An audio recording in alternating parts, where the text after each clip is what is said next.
I'm Kelly Harrell, author, animist, and creator of the Weekly Rune. Soul Intent Arts is my soul-tending practice, and you're listening to What in the Weird, my podcast in which I talk about runes, actionable animism, soul-tending, and how all of those intersect through sacred activism on my path.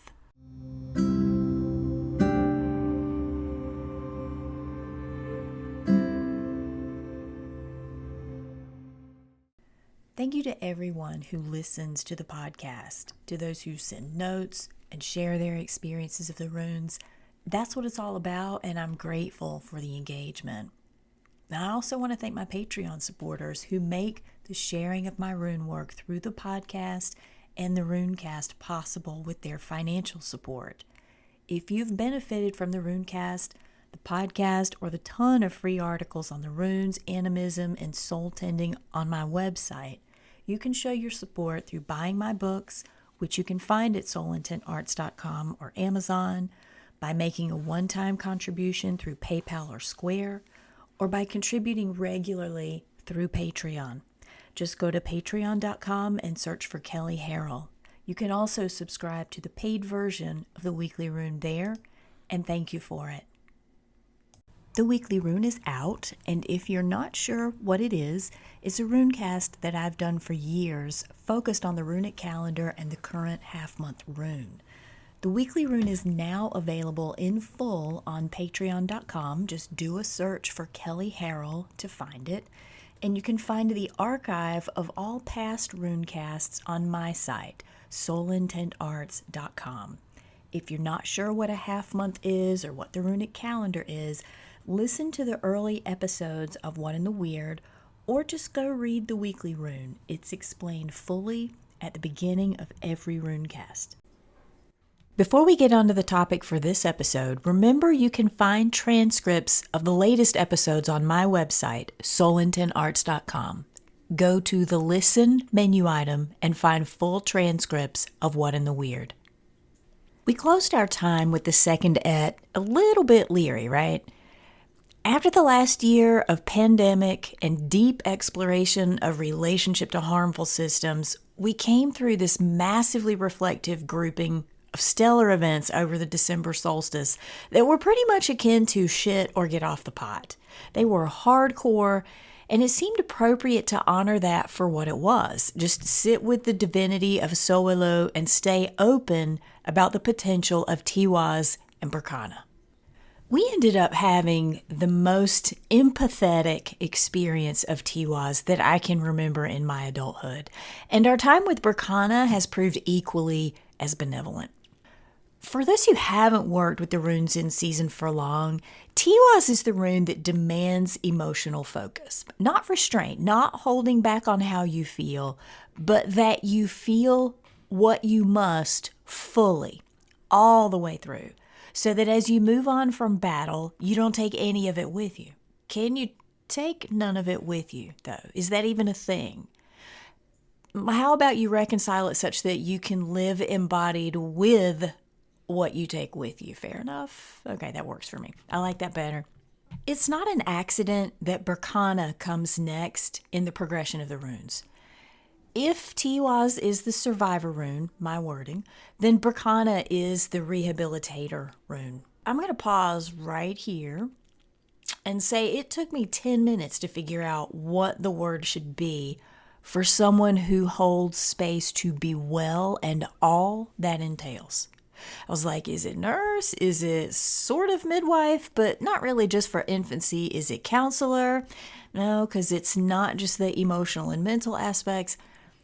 I had to sit with that because as someone who is a survivor, it's taken me the better part of 50 years to know a world or role beyond surviving. And I know a lot of you know what I mean by that.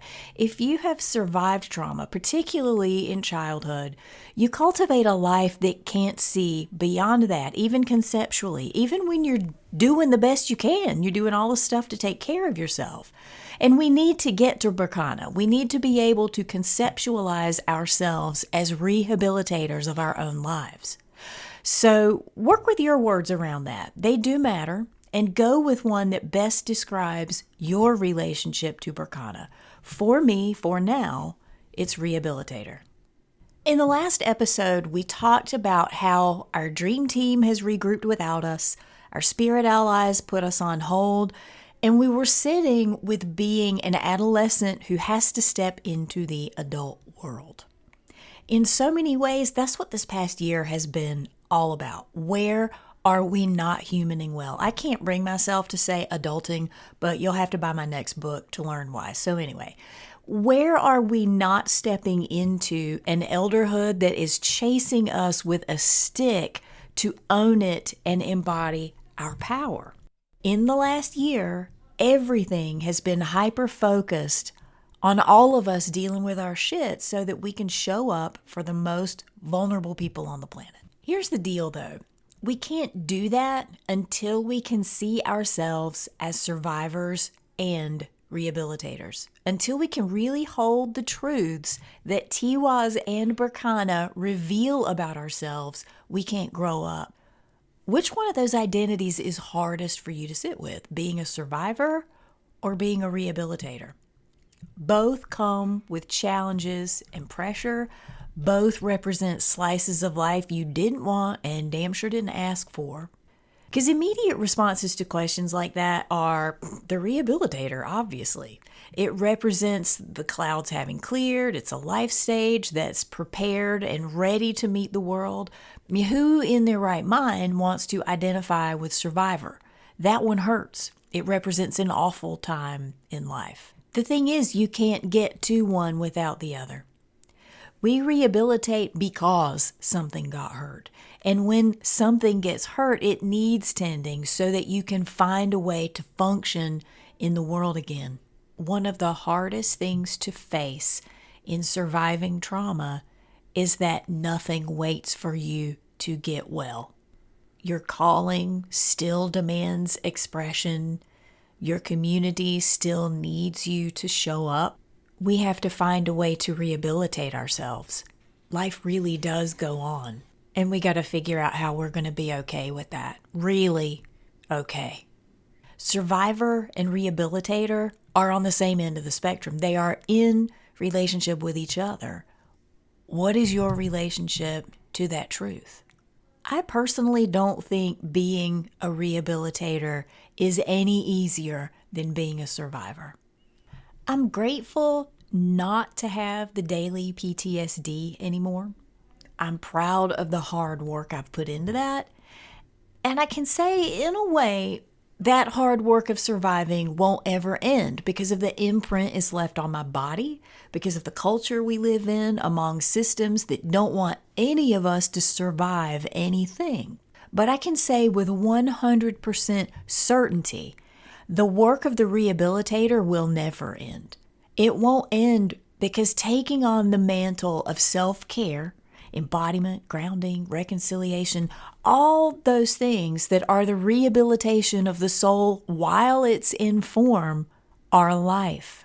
They are everyday life. They're a point of elderhood that if we're all functionally capable of understanding, we're all supposed to reach in our time here.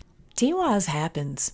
I'm going to print that on a t-shirt. If I do, I'll tell y'all first. Seriously, bad shit happens. I've been talking about being a literal survivor myself, and I know that many of you are. What we need to understand impeccably right here, right now, is that the intergenerational circumstances of the last, 4,000 to 5,000 years have made us all survivors because that's life with supremacy. It's here to kill us all eventually. That's its only purpose. That is the contemporary version of chop wood, carry water on a spiritual level, and we're working on a massive wood pile. We have to wake up to that fact personally and collectively. Tiwaz isn't an aberration that got in the way of our Berkana. It's the reality of life in form. We just have a lethal version of it as our norm. It's unfortunate. It's fucked up. And somehow we all have to still wake up to our duty on the planet. This year, this Tiwaz, we've all been personally traumatized, and we're not all waking up to our duty to the planet. We're not getting to the Barkana as a collective. And I say that thoughtfully, carefully, and honestly as someone still waking up. It's a process, not a switch. It's not something you kind of do. And if you're on this seasonal runic journey, you doubled down on your waking over the last year, and being able to hold yourself as survivor and rehabilitator makes you an authority on you, on your own power. And that's what we need. That's what rehabilitates this whole human person narrative. We're in Barkana now, having just passed the March equinox. And the Barkana half-month affirmation from Runic Book of Days is, I did this. I am enough. I am enough. You are. We can do this. Thanks for listening. If you have questions or insights about working with the runes in season, or you just want somebody to bounce your ideas off, feel free to email me at Kelley, that's Kelley, at soulintentarts.com, or you can call into the Anchor app, which you can download for Android or iPhone. Also, check out earlier episodes by downloading them from Google Play or iTunes and various other podcast platforms.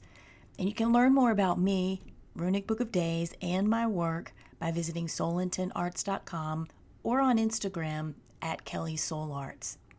I'm Kelley, and this has been What in the Weird.